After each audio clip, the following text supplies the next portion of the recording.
How can you find, fund, and fix planet-sized problems? First, you need to be informed. And that starts here with the DOI Podcast. Yes, it does, ladies and gentlemen. Welcome in 7/13/22, show number 65, if you're keeping track. Welcome into the most meaningful crypto conversation on the interwebs this evening. It's because it involves you. You're at the DOI Cast. We have some news this evening. How about UK courts allowing service of lawsuits via NFT? What? Twitter sues Elon Musk over acquisition dispute. India bringing it in with the Union Bank to open a metaverse in the virtual lounge. That's pretty awesome. So tonight we're going to have special guest Kyler56 with us from the Sporos DAO. That is going to be an awesome conversation. We're going to do that and news together. Mr. Corey Fico, how are you doing today? Oh man, I was on the edge of my seat. I thought Dale was about to do the podcast with us. You know, sometimes Dale wants to slip in, right? He really wants to be here, but I had to put him aside for today. Yeah, it's probably the best for all of us. Well, I don't know about that. Dale's pretty entertaining. Dale is entertaining, I'll give you that. Yeah, let's jump straight into this news. That way we can bring Kyler up and deep dive into that Sporos, because I'm excited about that. Dude, that's going to be an exciting conversation for sure. So UK court allows serving of legal documents via NFTs. And to me, just off the headline when I read it, I said, oh no. I said, this isn't good. If you thought you were, I mean, my gosh, how many court paperwork gets lost now? Imagine just it going to your wallet and you not checking it. You've been served. Yeah, that is interesting. That's extremely interesting, especially whenever paired with the fact that if you, like me, are on somebody's radar because your name was somewhere, you're getting all kinds of tokens sent to your wallet that are, some of them real, some of them scams. Like if you actually touch them, they can cause issues or fish from you, etc. Now that said, I do understand why they would do it. So Phil, why do you think they would want to move over to NFTs as legal documents?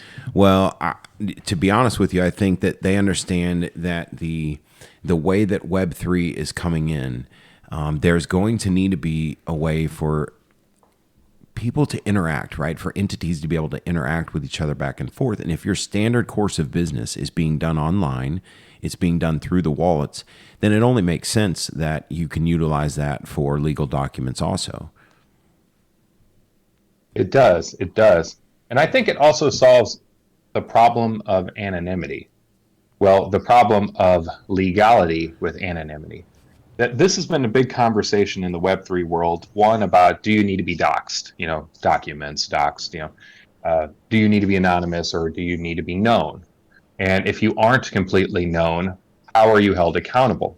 Like, how can you be pursued in court? How can you be criminally charged? And if you are, doing legal documentation through NFTs, then you can, in that, at least attach that anonymous person with a court proceeding and therefore pull them into a real world court system. Now, addition to that, I also think it's interesting to ask the question,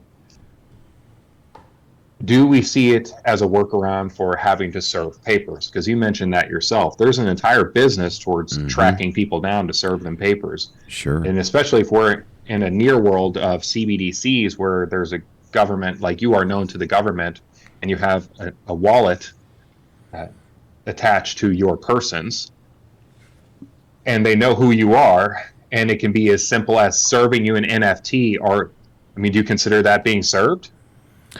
Well, whether I would consider it sufficient is not going to matter, right? Because if the court deems it as sufficient, then it's going to be. But I see a lot of problems with it.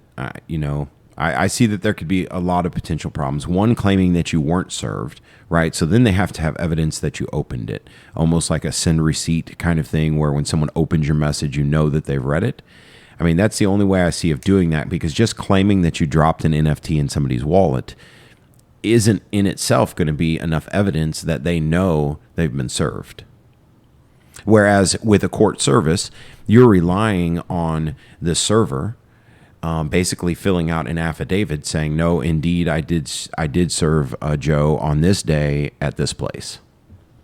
Yeah, I would be very interested in the podcast chat. For those of you who are listening live on Discord, I would be very interested to see what your thoughts are on the topic of being served court paperwork by NFT.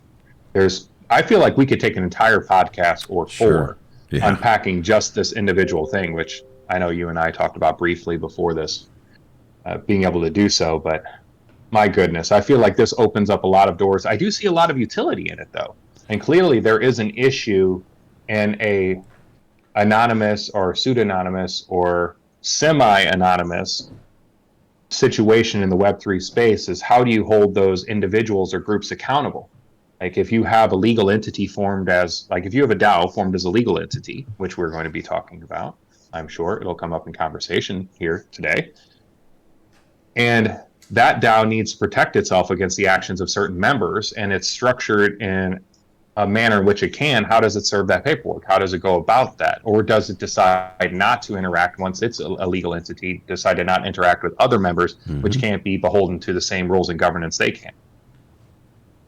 Yeah. So you have to wonder that is it possible to create an NFT, or for like, let's say the UK government, to create an NFT that when they serve that NFT to your wallet and you don't respond to it, that it basically locks your wallet and requires you to answer to it. I mean, it's possible that you could bake in something like that, especially if you did it from a government agency. I'm taking that back.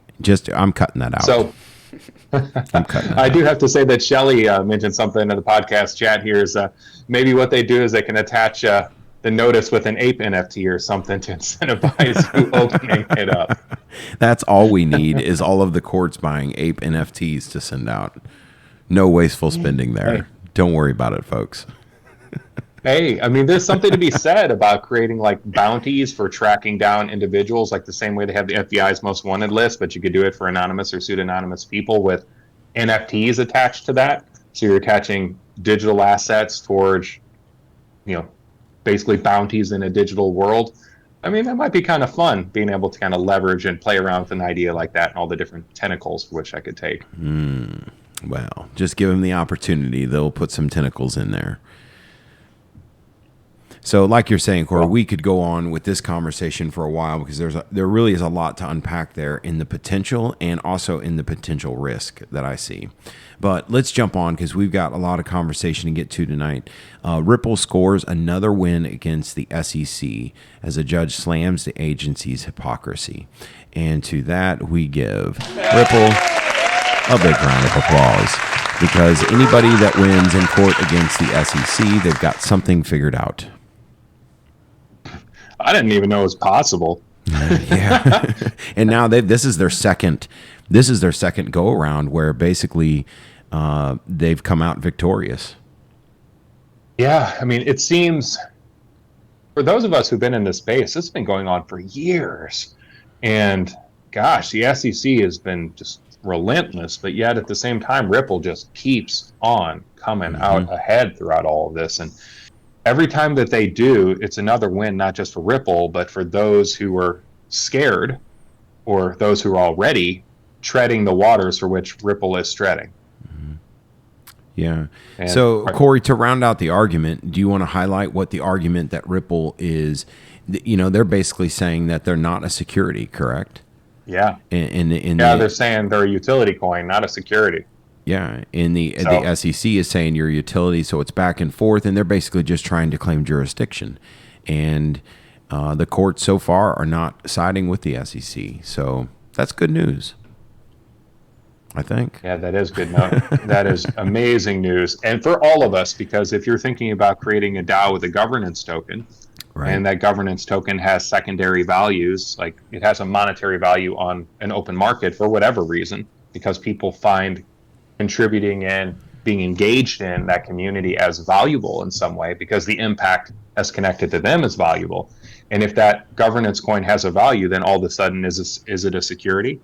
Well, this court case with Ripple could very well define how that looks in the coming years. Mm-hmm. And if it is, you can pretty much kiss DAOs goodbye. Well, I mean, by that estimation, though, couldn't you carry over the notion that anything is a security? I mean, my car has a value. Do we register it as a security? Well, if you were raising capital for a car company and you were leveraging the car as backing, then I would say in that way one might argue, the case towards that. But in general, yes, I see where you're going with that. And of course, too, same thing with commodities and trading cards, the whole bit. But long story short, the entire case of crypto at large, not to put too much weight on Ripple here, but I kind of feel like a lot's riding on this, and it's really important for all of us to keep an eye on this. And right now, it seems like crypto is winning. Yeah. Well, that's good. We'll see how it all pans out. But let's jump into another little bit of legal jargon. So, Twitter sues Elon Musk over $44 billion acquisition dispute. Now, when I saw this, my first thought was, are they so, because they had a clause in there, right, where he could basically walk away with $1 billion penalty, and he's basically saying he's not even paying that, if I understand correctly, because he's saying that they were not truthful in their disclosure. And my thought is, if he's right and Twitter takes them to court, then there's going to be discovery, and he's going to get to see the information that he was trying to see anyways, or they're going to have to go into court and say, oh, well, we can't show that. Well, that's not good faith, right? So I really don't see how they have a way to win there unless they're willing to expose themselves completely.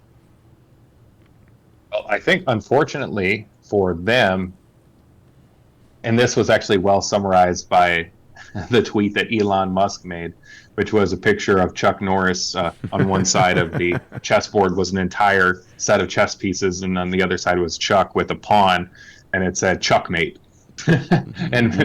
And Elon posted it saying like, "Hey, go ahead, take me to court." Paraphrase, take me to court, because then I will have to find out. You're going to have to disclose the information which I was already asking for. Yes. And in that way, and then they still decided afterwards to go for it, and we'll see. I think ultimately, though, they were backed into a corner because at the time they didn't want it, but they talked about how Elon couldn't do it, and then it became real, and it's like, oh, well, $44 billion, and they negotiated about whether or not they would do it. And then it came down to like where the bottoms dropped out so much, and especially if they present how much of the Twitter are bots. Basically, their only move is to post how much of Twitter is comprised of bots, to make an argument 75%. For making it happen anyway. Yeah, because otherwise they're going to lose 50% of their value. They've already dropped a ton since that time. Sure. I actually think that the amount so Twitter seems to be mostly a cesspool of meanness. So did we really program these bots to be mean like this? I think this is a uniquely human characteristic. So maybe there's not that many bots. Well, so to talk about that very briefly, because I know we definitely want to bring Kyler on here in just a very short moment. There's a lot of bots in theory because, well, for one, if you're in crypto, there's a lot of bots. People will create these bots to create interest around things and to drive people's engagement. If they see something going up and a bunch of people talking about it, they're going to follow it and buy the coin because they think that they're going to FOMO into something or ape into something because they want to get in on the sweet, juicy tendies. Well, in that way, those bots create that outcome. And bots are easy to create. In fact, they're so easy to create that people, whenever we were going through our whole journey of starting getting out there, and we still do occasionally get this, people be like, I can create 1,000 bots that will constantly tweet about whatever it is you're doing and repeating phrases and even talk back and forth, and I will create all those bots for you for $1,200. And it's like, gosh. And that they're going from project to project to project to project to project. And if you had no morals, that's what you would do to create fake engagement. Well, and the same could be said about political issues. So if you have a product that you want to hype up, especially crypto, if you have any political movement, you want to reinforce a false narrative that more people support or are against something, then you would do that with bots. You would create these conversations in a way that it creates this echo chamber of either reinforcing or disagreeing with whatever belief system. Mm-hmm. Does that make sense, Phil? Oh yeah. I think we see that happening all around us, if I'm not mistaken. Yep. Yeah. And in a place like Twitter, where it is very reactive to a negative behavior, a bot would do exceptionally well. And I know I've mentioned this in previous podcasts, but for those of you who aren't familiar, there is a documentary about Brexit where they talk about that being the first time that manipulation of the general public through social media, like targeted ads, bots, being out using the changing the narrative to sway people's opinions on things. And which way were the bots trying to work it? Well, the idea is that they were trying to reinforce that Brexit was good. They had the initiative, like they started using social media to kind of go, okay, we should do Brexit, and then created this entire narrative like there's an entire movement behind it. And so that's what you would see over and over and over again, and then it created that echo chamber of whatever opinion that is. In that case, it was about Brexit. But since then, you can attach any political concept, and you'll see it over and over and over again now. Mm-hmm. And so eventually, eventually we're all going to have our own bot that identifies other bots. Right? Yeah. It's going to get messy. Yeah, and then then we're going to have to wake up in the morning. We're going to have to look at it, go, "Am I a bot?" And then because one day you're going to become a cyborg, and you're not going to know when. Because enough of your parts are going to get changed out. You're like, oh, gosh, I'm a bot. Well, let me ask you this. I guess there goes my rights. Can social media platforms, they have the ability to know who is and isn't a bot, correct? Like they can't just hide these bots and they can't be seen by the admin, the administrators, and this kind of thing, correct? Well, to that point, there are ways that you can detect it, and that's what Elon was trying to do. It doesn't talk about this, I don't think, in this article.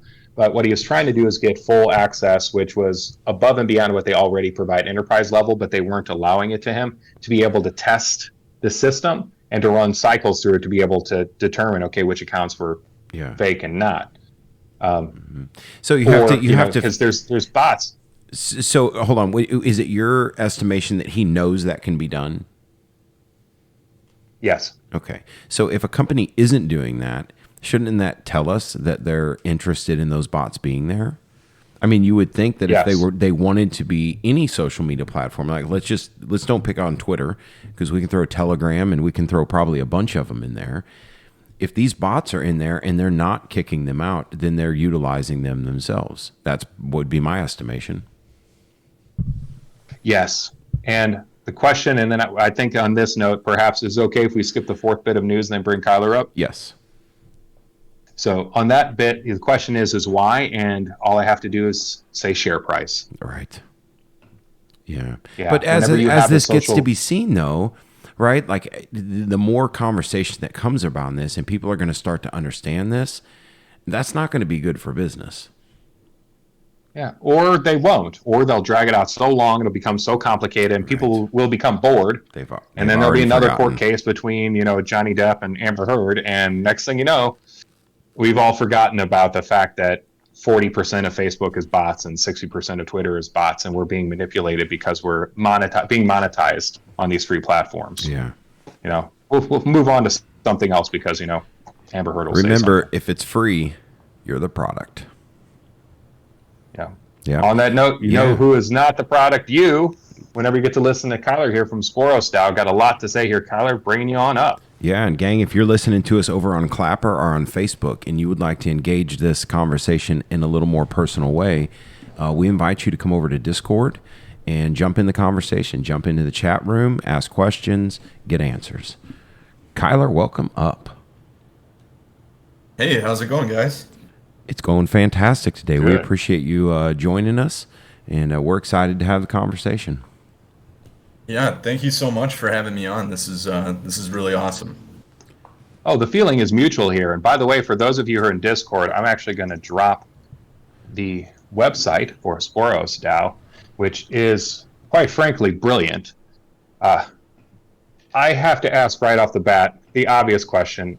I love the theme, but Sporos, the name, where did that come from?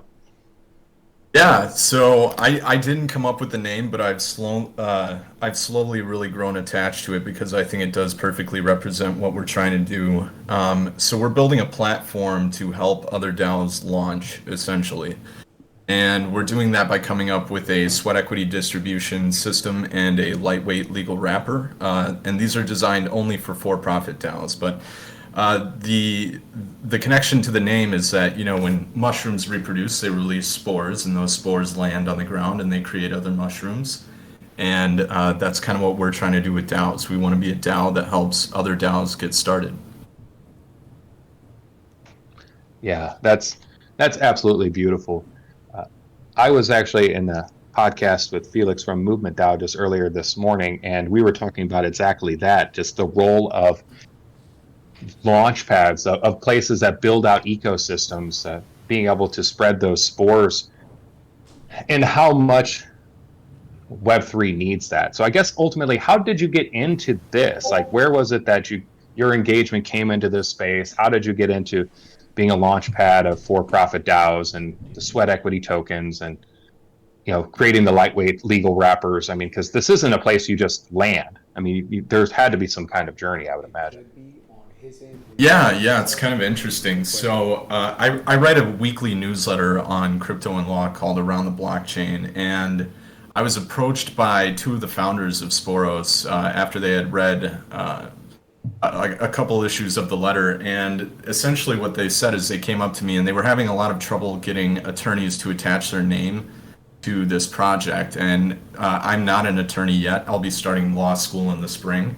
But that kind of gives me some liberty to conduct legal research as a student without, the fear of retribution or liability of attaching my name to something, because I can just perform that research from a student's lens, right? From an academic lens.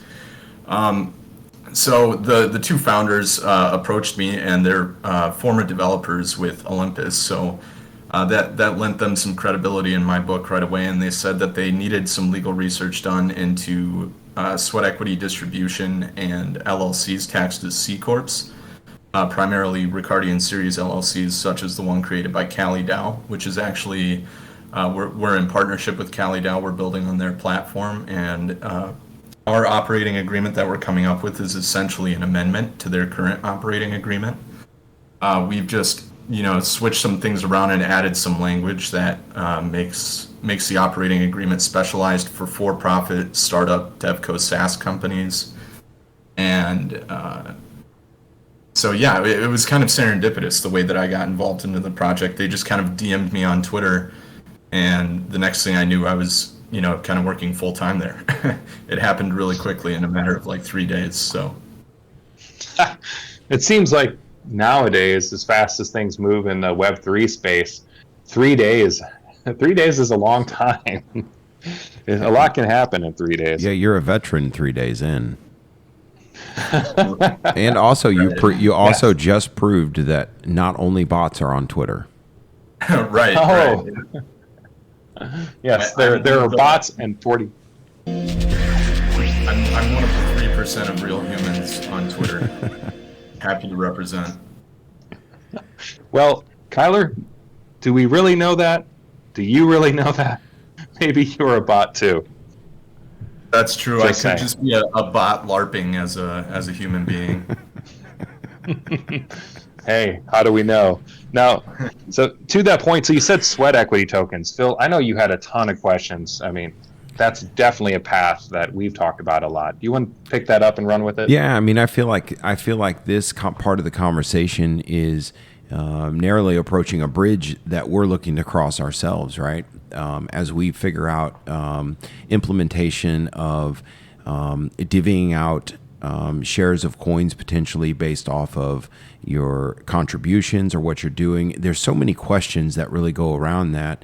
One of the main ones that I hear is, how do you determine what a project or what time is worth, right? Because there are folks that work and their work is valued at $50 an hour, or attorneys that sometimes are $1,500 an hour. So how do you balance that out? Like, where do you get that information from?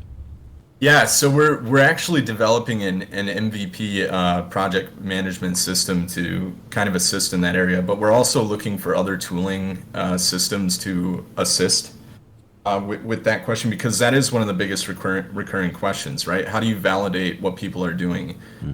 They may come up to you with their rate and they say, to get paid using this system, you have to create a proposal, and we're trying to find a way to mitigate that and make it a smoother process. But right now, you create a proposal in the DAO. You say, I worked X hours, I completed Y objectives. I'd like to be paid the product of those two, which is Z. And then you create your proposal, and we need to come up with a system to better validate that, which is what our MVP is meant to do. There's always going to be bad players, right? There are going to be people that try to game the system. So we're actively inviting people to test out our software and to poke holes in it, so that, if you find a hole, then we can fix that hole, right? We can patch it. Yeah. So yeah, that's definitely something that we're still actively working on, and we think that after we launch and we get some use cases going, we're going to be using that data to better determine how to proceed. Okay. When I look at another industry that uses rates, standardized rates, we look at like an auto mechanic, right? An ASE certified mechanic. If you're going to one of those kind of shops, they're going to have a book, right? And they're going to say, well, this alternator by this book takes 4.5 hours to change. And that's what they're going to get paid, whether it takes them 6 hours or it takes them 2.5, they're still going to get paid that book rate.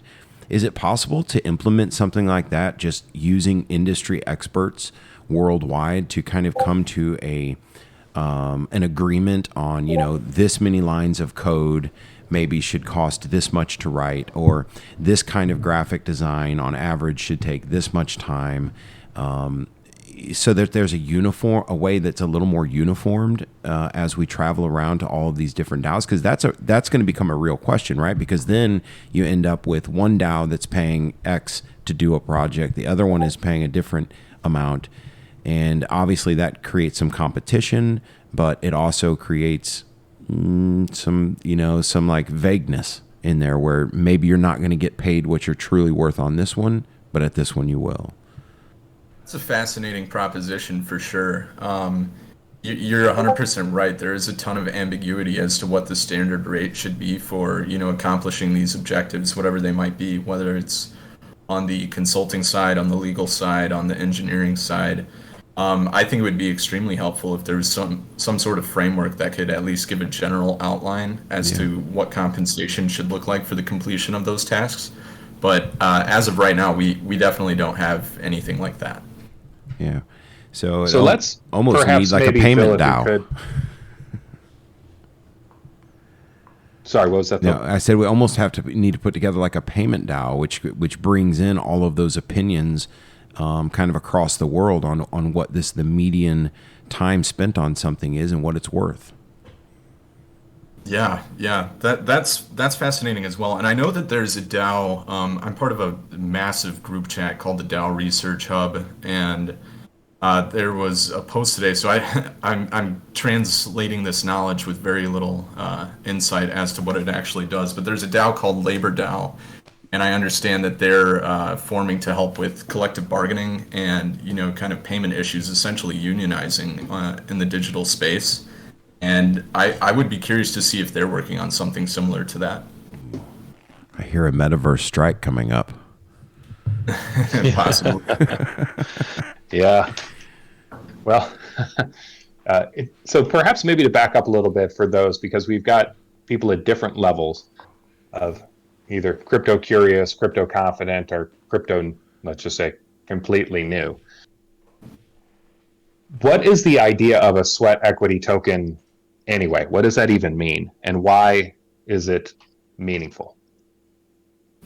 Yeah, so a sweat equity token, or an SET, it's kind of self-explanatory. It says that what you get in, or what you put in, what your contribution is, will reflect what your compensation is. And the reason we like this model is, one, it mitigates securities registration overhead. And it does this by, it kind of negates two arms of the Howie Test, right? So The first harm that it negates is these tokens are non-transferable completely throughout the duration of our operating agreement, and at the end of our operating agreement, which is called a graduation event, those tokens do become liquid, and then they become transferable, and there will be securities registrations. But at that point, if you make it to that point, right, you're profitable. So at that point, I feel like companies will be willing to undertake the necessary registrations to get their money out, right, to get their equity. But so a sweat equity token, essentially your contributions, your inputs are going to directly affect what you get paid, and what you get paid is equity, which is ownership of a company, right? So at Sporos, we're eating our own dog food, so to speak. We've implemented this system and we use it ourselves. So every week when you create your proposal to get paid, as soon as that proposal passes consensus of the rest of the DAO, you receive your tokens, and in the Cali DAO and our sweat equity distribution system that we've developed, your percentage in the company will go up as your tokens go up, right? But the thing is, if you take a week off and everyone around you is working, let's say, you typically get 1,000 tokens a week or something, and so does John Doe next to you. He always gets 1,000 tokens per week. If you take the week off, but John Doe continues working, you will get diluted, right? Because his tokens will go up, his percentage of equity in the company will go up, but yours will go down because that's getting allocated elsewhere, right? So it incentivizes participation. And then outside of that, with the securities mitigation, there's no investment of money possible because they're non-transferable, so there can't be an investment contract. So that automatically disqualifies it from passing the Howie Test. But in addition, there's no reliance on the efforts of others because all of your efforts are of your own agency. The only way to gain governance in these companies through equity is to put in the work. And so we feel like that really incentivizes meaningful contributions. Okay. How might you handle that with an existing project? Let's say that there was an existing project that said, okay, we are 60% into this. We've already done a lot, built a lot, grown a lot, but now we want to transition over to that. Is there any way to bring in the legacy contributors and have them receive that value, or is it always a start from zero kind of game? That's a really good question. I think for right now, it's kind of a start from zero thing, right? We're building this product for early stage bootstrap startup companies, and essentially our goal is to help them survive the first 2 years, right? I think it's something like 80% of companies fail in the first 2 years, and I would imagine that's even higher for DAOs because a lot of the times it's some guys and girls, whoever, that get together and they have an idea of what they want to do as a company, but they haven't actually built out a team or created any kind of framework, right? They don't have a marketing team. They probably don't have all their developers. They don't yet have a legal wrapper. And so what we want to do is provide a lightweight legal wrapper. These companies cost less than $500 to start, this LLC model. So it's very affordable on the front end. And then we want to alleviate the stress that comes along with cash flow, of having to pay people directly with cash. And, on the other end, on the contributor end, if you're just getting paid in cash, but you feel like you're making meaningful contributions that should entitle you to equity or ownership of the company, that doesn't happen when you're getting paid in cash. So we're trying to provide that and keep companies, first of all, legally compliant with a lightweight wrapper that limits liability for all token holders, and also alleviates some of the taxation and securities considerations that are presently popping up all over, as you alluded to earlier, talking about Gary Gensler and the SEC.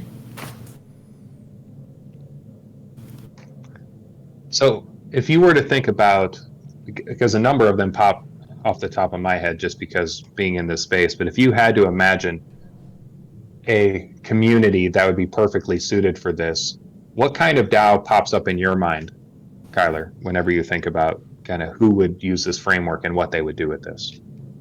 Yeah, so we're building this model only for-profit DAOs. So your intention has to be to make money in this space to use this wrapper. It really doesn't fit with a nonprofit wrapper. I work with the Lex DAO clinic as well, so I work with clients that are, like new to Web3 and they're looking for some kind of legal wrapper to put on their company. And I work with nonprofit DAOs all the time in that regard. And this model is definitely not for them. So I guess the ideal company would be maybe a development company that's building DAO tooling systems, or an NFT project that wants to release a series of NFTs, but they want to put together a design team and a marketing team and, kind of get all their ducks in a row before they actually launch their product. So my favorite way to describe Sporos is to say that we're kind of like a rocket launch pad, right? I know launch pad is kind of an overused term in this industry, but we really are. If you bring us all the pieces of a rocket, we'll help you put it together, we'll help you put gas in the ship, and then when you graduate or launch away from the pad, our operating agreement dissolves and you are expected to rewrap as a corporate wrapper. And eventually on the back end, we want to design that wrapper as well. Interesting. Corey, maybe either one of you might want to answer this, but you've said something a couple times, and for people who are listening, and this will be released as a podcast over most of the platforms. You mentioned the Howie Test, and I think this is something that most people don't understand. And I think it might be good to spend just a couple minutes for whichever one of you would like to answer. I know, Corey, I know you have answered this before. I've heard you answer it. Kyle, I don't know if you want to take a stab at answering in kind of simplistic terms. What is the Howie Test? Corey, do you want to go, or do you want me to take a shot at it? Yeah, I would say go, and then ultimately take this and then ultimately talk about why. One, I'd like to talk about the Howie Test, but two, more importantly, I think that's going to reinforce the narrative of why you'd actually want to create a legal wrapper at all. And I think that really reinforces the narrative of why Sporos matters. Yeah, definitely. So the Howie Test is like the end-all, be-all for the SEC when it comes to determining whether or not an asset is a security. And it typically it always has 4 arms. And we don't have to get into this, but the language has evolved over the year to become more and more expansive as the SEC has gotten, I guess, quote unquote, greedier and greedier for regulatory authority. But the first prong is an investment of money, right? So that's the part that we absolutely stay away from at Sporos.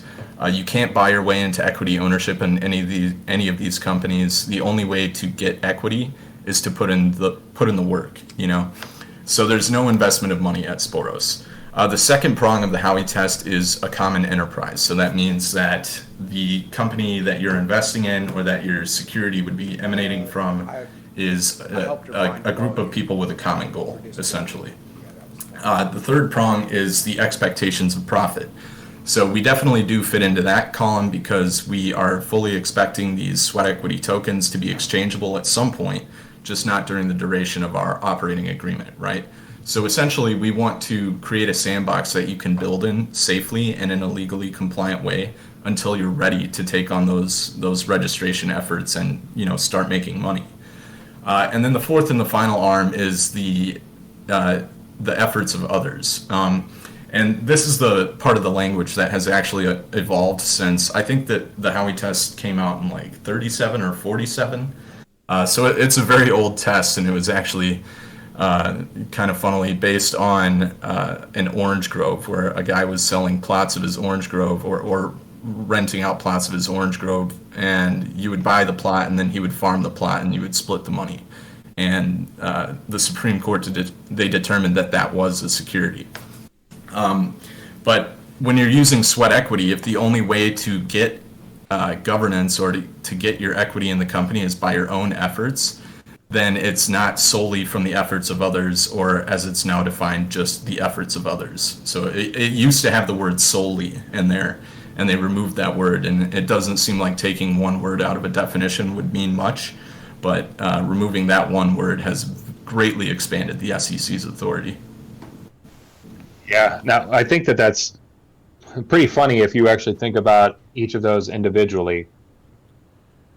Anytime you engage in any effort, you're investing. Now, you may not be investing money, but you are investing your intellectual capacity your energy, your time, and in those ways, money is just a different form of kind of like how you might store the things that you would provide in other places, your own personal services, if you will. Now, the investment of money, I think that it's clear how you can separate from that one, of course. Now, the common enterprise, and that one's I've always found that one really funny, because you could kind of argue people at a flea market are in a common enterprise. They all share the common goal of either trying to sell their wares at the flea market or coming to which to peruse. And you could argue that any collective group, you have to have some clear vision for where everyone's going. So it seems like that's kind of a blanket term. Expectations of profits, I think that one's pretty obvious. Now, let's talk about that a little bit on the why solely. Like, what was the move and on why they took out the word solely derived from the efforts of others to just being derived from the efforts of others? Like, what were they getting at? Yeah, it's kind of sneaky the way that they did that. So when the language or the word solely used to be in that definition, it meant that the effort or the profit, the expectation of profit had to be derived only from the efforts of others, right? So if you were involved in helping that happen, helping that profit to come to life in some capacity outside of employment, then that would, disqualify you from that arm of the Howie Test. And you have to pass all 4 arms to be considered a security. Well, the SEC didn't like that because, people were getting tangentially involved in projects to kind of, escape through that loophole. So they removed the word solely, and now it's just on the efforts of others. Now, that can also include some effort from yourself, but it still has to be majority from the efforts of others, which would be the company that you're investing in. And where does Sporos come in all this? Like, what would happen if somebody came in, and I know you've talked about it, but to try to summarize it maybe for those who are very, very unfamiliar with the Howie Test, or very unfamiliar that there is a way to create a legal wrapper on a DAO. How, if I were getting into a DAO, either one with a legal wrapper or one without, what would that mean to me individually? Well, the thing is, if you're operating without a wrapper and you are found to be issuing securities illegally, you're going to pay some really big fines, right? There's going to be punitive action that's taken against you by the SEC, and it could, potentially disrupt your project to extremes. A lot of the times it results in the liquidation of companies, in fact.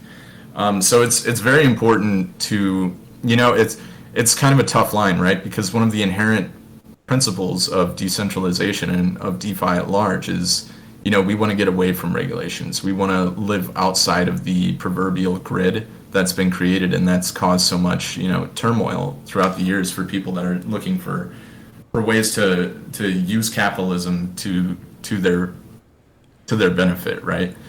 And so, could you repeat the question again, Corey? I'm sorry, I may have gone on a tangent there.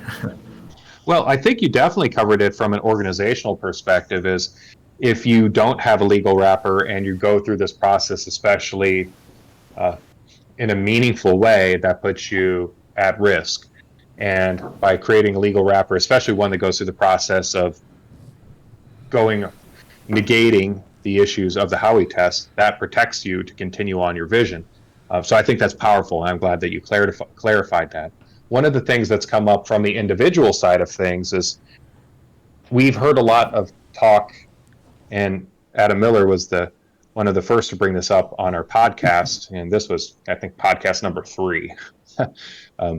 And he's pretty awesome. He's over at MyDAO. For those of you who are interested in incorporating a nonprofit, we would recommend that you go over to MyDAO. You mentioned DOI, 10% off getting incorporated in the Marshall Islands.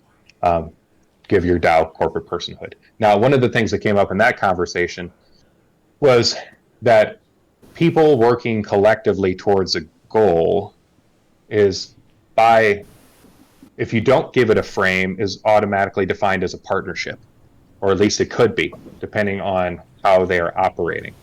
And if you're part of a partnership, that gives you legal liability on an individual level to be able to be attacked in the case of the DAO acting in a way that maybe even unbeknownst to you, but it did something that was, either was indebted in a certain way, or did something criminally, but that gives you liability potentially on a personal level. Now, what are your thoughts kind of on that? And ultimately, does wrapping this in this with Sporos DAO, does that help on an individual level as well? Yeah, absolutely. So you're 100% correct. If you don't form a legal wrapper of your own volition, and you do end up in a court for whatever it is, whether it's for paying off debts or for criminal action, if you're defined as a partnership, which is the default definition, yes, you are liable for the actions of the company. So at Sporos, we mitigate that by forming our wrapper is a Delaware LLC. It's a Ricardian Series LLC. It's built off of the Cali DAO Master Series. So Cali actually handles all the overhead registration for their LLC. And what you do is you mint Ricardian Series LLC from their smart contract. And you don't have to worry about any of the overhead of like talking to the state of Delaware or any sort of that kind of overhead initially. So that part is very nice, and that's why these DAOs or these LLCs, such as the Sporos Equity LLC, can be created in 15 to 20 minutes for under $500. But the LLC offers individual token holders liability. It severs you from the actions of the company unless you are directly acting on behalf of the company, and those actions can be traced back to you. But that stuff gets really messy, and that has to be interpreted by a court. So as a general rule, you are protected as far as liability-wise from the actions of the company as a token holder. Brilliant. Now, we like to engage in the podcast chat for those who come into Discord as much as we can, just because, for one, we love the people who take the time to come in here. Of course, we love those who listen on Spotify and iTunes, and those who listen live on Clapper and Facebook, of course. But we'd like to engage whenever we see great questions. And Jack from DeSci World asks a question I think that a lot of people would be asking. It's why would a DAO fall under the jurisdiction of the SEC if it's a worldwide DAO? Could the argument be made that the DAO not being headquartered in the U.S. Gives it some type of protection against SEC scrutiny? It can and it can't. So it gets pretty messy there. The IRS has been very, very clear that, let's say, first of all, I want to shout out the guys at MyDAO, Adam, Aaron, and Leo. Love those guys. They're doing amazing things with nonprofit wrappers, and I know they're working on a for-profit wrapper in the Marshall Islands as well. But let's say, for the sake of this theoretical, that you form a nonprofit or some kind of company in the Marshall Islands, but all of the development is being done in the United States. Well, the IRS has said if we see that, we're going to count all the development that's being done on domestic soil as taxable, as a U.S. taxable event. So even if you form in the Virgin Islands or the Marshall Islands or the Dominican Republic, not the Dominican Republic, but wherever you might form these offshore entities, unless your team is moving to that island and actually doing the development there, the IRS is going to count all of your US-based development as a taxable event. So I don't think that opens you up to SEC interpretations or jurisdiction, but it definitely opens you up to IRS jurisdiction as far as taxation goes. Yeah, I would say to take what you said and to try to package it in the simplest way possible to those who are kind of wondering if there's a government who can see monetization from your efforts, they're going to go after the money, because at the end of the day, that's the fuel to the machine. And if you're making money, either as an individually or as an organization, they're going to go after it. Now, if you're completely outside of that, then yeah, that's a whole nother conversation. If you don't live in the States, you don't operate in the States, and you are whatever country that you and your team members are in don't have the same kind of rules, then it would be case by case by whatever those laws are there. And I'm sure that you would probably second this, Kyler. is that at that point in time, you should probably look into local laws and make sure that you're compliant with those. Yeah, definitely. I would always encourage, wherever you feel is best to incorporate your DAO, your company, I would encourage you to do very careful research as to the laws of that jurisdiction. So whenever you think about Sporos DAO in the future, the idea of being able to give people a launch pad, give them a wrapper that protects them now, allow them to grow to the point where they can be in a financial position to launch and to do all the things that make them compliant, and to make whole all their contributors, and to transition from the sweat equity tokens to actual equity. And it sounds like a very, very beautiful mission. What's the vision in all this? Where do you hope that this goes? If you could snap your fingers and you had Thanos, you had the gauntlet, you could snap your fingers and Sporos could be anything in 10 years. What are you hoping the outcome from all this will be? I think the vision would be that we are the, kind of the de facto platform from which DAOs would be launched. We want to create a way for these companies that may not exactly know what they're doing yet, but they have a dream. We want to help them see that dream through, right? We want to help them realize that dream. And I think we do that by creating a cost-effective, lightweight legal wrapper that creates a truly equitable environment. And we also leave a lot of the language dynamic in the operating agreement and in the smart contract. So if your idea of proportional allocation of equity is different than ours, you can adjust, whether it's 2 coins per dollar or, however you want that to look on your end. If you want to adjust your idea of what consensus looks like within your company, that's dynamic as well. So we just want to create a platform that can help other people achieve their dreams without the fear of, getting rugged by liability or by the bad actions of bad players within your DAO. And another thing that I think the coolest thing that we do is when these LLCs are formed, using our operating agreement, the first thing that happens immediately after signing this operating agreement into effect is that the founding members delegate all of their governance rights to the smart contract. So they essentially remove themselves as managing members, and all of that governance authority goes to the smart contract. From there, that governance is redistributed to all token holders. So it completely levels the playing field. There is no hierarchical structure at all. Everyone is playing from the same field, and if you want more governance, you have to work for it. So Kyler, I've got a few more questions here, but since we're running up on time, Phil, I'd like to hand it over to you perhaps to ask maybe some of your closing questions before I round out with mine. I'll tell you what, Corey, why don't you keep going on where you're going, the road you're going down. So, Kyler, I love all of this, and in general, it's spectacular. The one thing that I guess I'm still kind of fleshing out the details on, and I imagine that perhaps you are too, or maybe there's clarity here, is we talked a bit about that this is definitely a launch pad for new projects that are building, and to make that transition and to kind of build the rocket and launch. What do you do if during that process you have different people contributing, not just different amounts of time? I understand the different levels of there's different skill sets will be valued at different contribution levels, but also contributing money.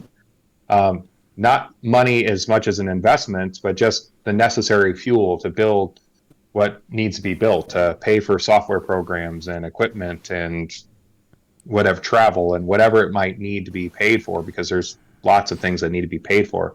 How do you account for that in all this? Is there, do you create like separate sub-agreements that go into effect whenever the transition is made from, non-Howie compliant or not necessary to be Howie, it passes the Howie test to now needing to be compliant with the Howie test? Or is there some other way to kind of grapple with that? Like if you have somebody who not only contributes their time, but also brings $100,000 to the table or $1 million to the table, not so much as that as an investment, but as necessary fuel. How do you handle something like that? Yeah, that's a great question, and it's been something that we've been wrestling with for a while. So the solution that we've come up with is these governance tokens are ERC20 tokens, and throughout the life of our operating agreement, there can be absolutely no transferability of those tokens, right? So if you want to contribute money to the company, you can do so, but you won't receive any equity for it. If you did exchange money for these equity tokens, that would trigger what we call a graduation event, and it would dissolve our operating agreement and the LLC wrapper.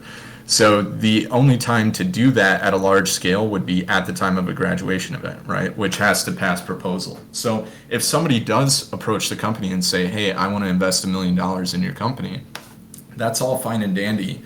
But to do that, it would have to pass proposal of the DAO at large, and they would have to be prepared for the actions they would have to take after that, right? Because our LLC would then dissolve, and they would have to rewrap in a new wrapper that would be legally compliant with the SEC, dependent on what their product is, right? And it would still have to be compliant regardless for the exchange of the sweat equity tokens that would then be considered securities. Now, a way that we can get around that a little bit, and I'm not sure how much I want to encourage it, would be to contribute money that doesn't reflect equity. But you could mint a second token of some sort, or create separate treasury vaults, and you could potentially invest that way. But really, we kind of want to discourage people from that, because it does make the water a lot muddier as far as SEC registrations go, and you kind of have to tacitly follow these rules that we're setting forth in order to remain within this legal wrapper. But the point is that if your company is successful enough and is generating enough traction that people are looking to invest in you, we at Sporos think that we've done our job, right? If you're ready to take on that amount of investment and really launch your product and start making money, then at that point we would happily like to see the bird leave the nest, right? We want the baby bird to leave.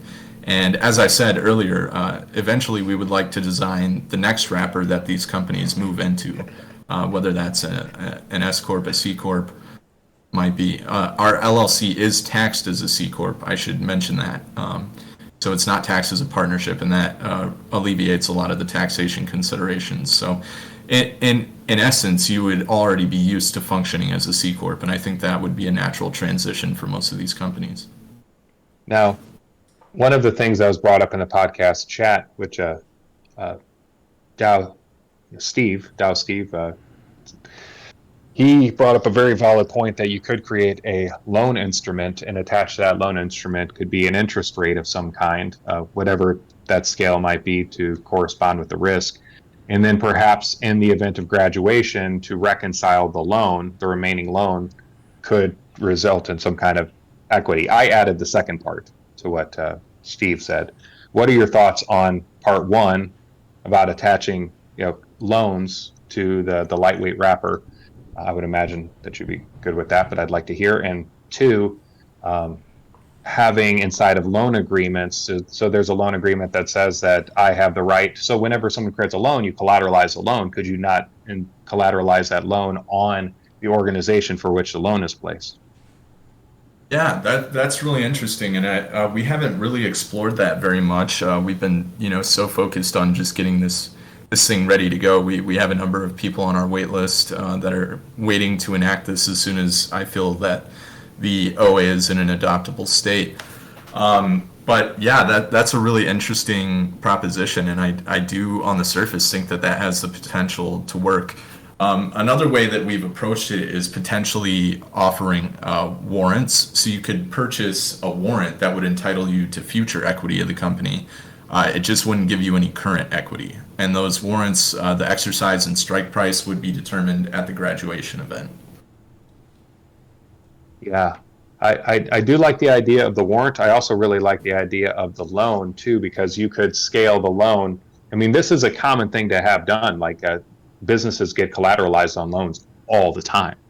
Mm-hmm. And, an LLC does. And you could basically have the loan get paid off. And also, therefore, as the loan gets paid off, the obligation of the company ownership-wise to the loan can also get paid off. Meaning that if somebody were to give $1 million loan that was not paid off, then maybe there's a certain collateralization rate for what that $1 million was, attached to. But if it gets paid off entirely, maybe the, at whatever interest rate, then it goes down to before the graduation period, then perhaps that turns into just a loan, and there truly is no equity purchase with that initial cash infusion. Does all that make sense, Kyler? It does. That actually sounds brilliant. Steve, thank you so much for bringing that up. I'm definitely going to put that in front of the team.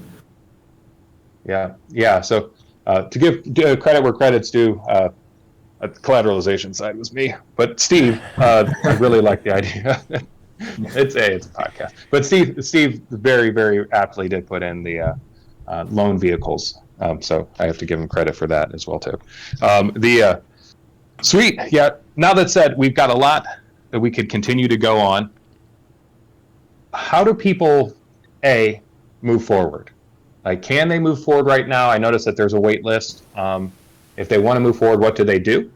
And B, what would that look like? What's that process? Like, do they reach out to you? Do they go on the website? Like, if someone's hearing this podcast and go, you know what, by golly, off I go. What next? Yeah, so one of the main things that we're trying to do at Sporos right now, while we're still getting things ready, is we're generating a ton of educational content. We're trying to finish at least an article or a Twitter thread per day at the moment. And so we are putting together a lot of educational pieces as to, how to start this DAO. But to just run you through it really quickly, you could either approach us directly or you could approach Cali. And we will be one of the drop-down options in the Cali DAO menu when you create their Series LLC. And regardless, you will have to go through Cali to create the LLC. So it's just you go to app.cali.io or XYZ, I can't remember right now. But you go to their platform, you select the Sporos Equity LLC option, which is designed for, as we've said a couple of times, for-profit DevCo SaaS startup companies. And from there, it's a pretty straightforward process. You kind of set the initial parameters of what your consensus is going to look like, who are your founding members, right? And once this LLC is ready, you would sign and adopt it, and at that point, the governance rights of the founding members would be transferred to the smart contract, and thereafter they would be divvied out according to the sweat equity distribution system. So, per usual, Phil, we get someone like Kyler in here talking about an amazing project. It'd be easy to go way over on time. Is there anything you feel like we absolutely need to cover before we close this out? No, I feel like we got a pretty good overview of what we need, the next steps if someone wanted to get involved. A ton of information. And I think it's relevant to point out that, sometimes we look at the Web3 space, the crypto space, and especially with cryptos, people may feel like they missed the boat. But here it is that we are just now coming to wrapping our heads around what a legal entity is in this space, right? Like, we're so new in it. I just like to point out to people, like, you are at the very beginning of something that is going to be grand and is going to be larger than any of us individually, right? We're just at the tip of the iceberg still. So very excited to see the things to come in the future and more innovative solutions like this being put together, bringing people into it kind of in a safe way, right? Because if you're not wrapped in some kind of legal entity, then you're going into it just guns a-blazing. There's going to be problems. So, or at least large potential for problems. So I love to see these kind of solutions coming up, and super happy that you came on the show with us today. Very insightful. Yeah, guys, thank you so much for your time. And I'm looking through our content curation right now, and on Monday we will be releasing a presentation that will walk you through step by step how to deploy not only any kind of DAO using Cali, but specifically a Sporos Equity LLC. And I'll be sure to post that in the chat on Monday. Yeah, awesome. Brilliant. Awesome. Yeah. Corey, do you have any other questions that we want to get into before we start wrapping it up? Oh, gosh, so many. Kyler, we could keep this conversation going. Let's just, to Phil's point. Let's just do a marathon if tonight. You're listening. Let's just go 3 more hours. Yeah, let's just do it. When do you guys say 24 hours? Or? No, this is not a Jerry Lewis marathon. Just 4 hours total. Yeah, we're working towards that. That's the vision. One of these days, sooner or later, I hope to see 24 hours a day, 7 days a week around the world. Not by Phil and I and you, Kyler, not the three of us, but the collective of all of us who are ushering in a meaningful Web3 that's impactful, ethical, and sustainable, and doing it through education, empowerment, and communities.